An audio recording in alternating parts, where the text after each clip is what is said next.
found that, in fact, it was a fraudulent project.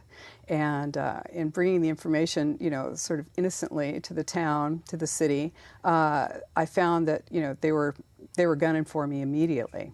And that was sort of my wake-up call to the reality of the loss of private property rights in our country.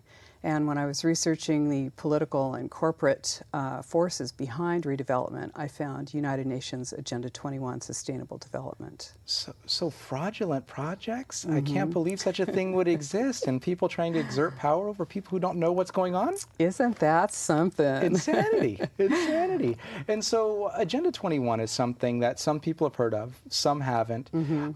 Just by using those letters all in a row with those numbers behind them, people assume that we're going to have tin hats on for the rest of the show. Can you explain to them a little bit about what Agenda 21 is, or the primer for people who don't know?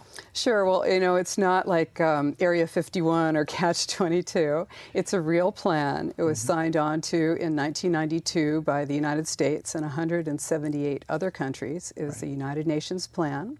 It's the action plan for sustainable development. It is the plan to inventory and control all land, water, minerals, plants, animals, construction, means of production, education, energy, information, and human beings in the world.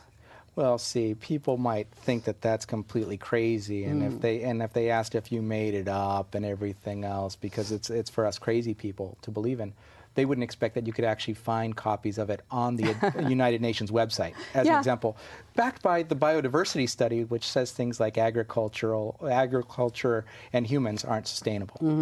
We've got to get rid of them. What's sustainable? It is a real plan, of course, and it was signed on to by our country. And the thing that is really incredible is that it's not something that's way out there like in 1992.